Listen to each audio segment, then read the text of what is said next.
Welcome back to the Standard Podcast, and I'm Mark Blunden. Please do make sure to give us a follow and a rating. Coming up, why are so many millionaires leaving London? The London Standard's business editor, Jonathan Prynn, explains all.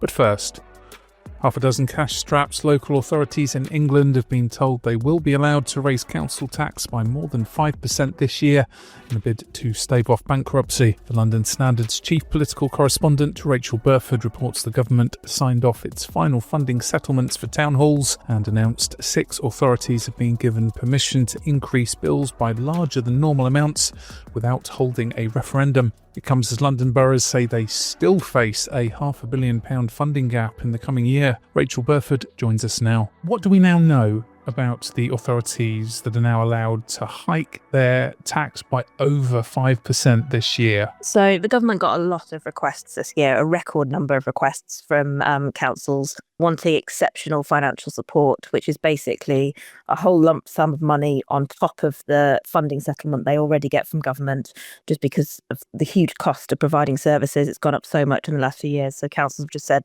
they cannot cope. Now, what exceptional financial support allows councils to do, they basically put in a bid to the government and say, this is why we need it. And they say, some asked, can we put up council tax more than 5%, which is what the government has capped it at this year. And they asked for other things like perhaps emergency loans, bailout loans, and things like being able to sell off assets like buildings to fund day-to-day spending, which they're not usually allowed to do. So yesterday, Deputy Prime Minister Angela Rayner confirmed that 6 councils in England have been given permission to raise council tax above 5%. In London, Newham will be able to raise council tax by 9%. Others are Windsor and Maidenhead, Birmingham, Bradford, Somerset and Trafford councils. They didn't all get the amounts they requested. I think Newham requested a 10% rise in council tax. It got 9%. But Windsor and Maidenhead asked to raise bills by a massive 25%, and they've also got 9%.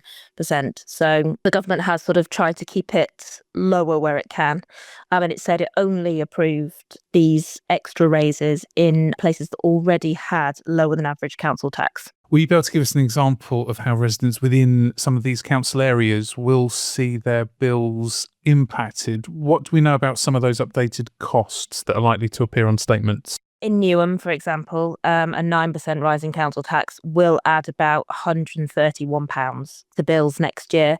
And that is including the City Hall precept, which is the amount that the Mayor of London adds to pay for the Met Police and TfL and Fire Brigade. I think he's upping his share of the council tax by about £18 this year. So that includes his part. Obviously, £131 of the year may not seem a lot, but Newham is a particularly deprived borough. The council have said they still are going to have these reduction schemes, which means that the poorest residents will have 80% of their bill covered or 90% of their bill covered if they're an eligible pensioner. And, they've sort of said this is an extreme measure, and the one they didn't want to make, but they've had to because essentially they are facing a £157 million budget gap. And that, they say, is down to the spiralling cost of providing temporary accommodation for homeless families, which is a statutory service that they have to provide. And the cost of housing families in London now that cannot afford their rent or have become homeless for whatever reason is just so extreme now that housing benefit is not covering it.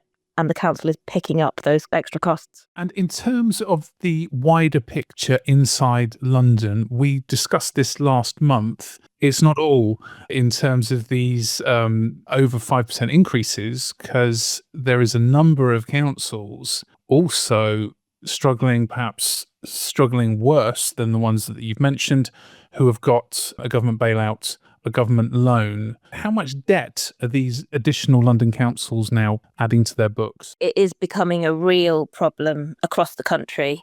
Like I said, the government had a record number of councils apply for exceptional financial support this year. And in London, there was a big jump in the number of boroughs needing it.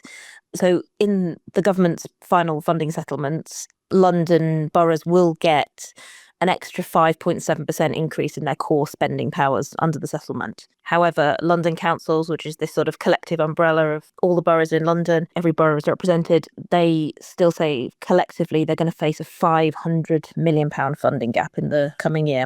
So huge amounts there. Particular boroughs in trouble, as we said, Newham, which has this huge deficit caused by its temporary housing accommodation bill. Lambeth also applied for exceptional government support for similar reasons. You've got Havering, Croydon, Enfield, Barnet and Haringey all having to go to government for extra money to fund services this year.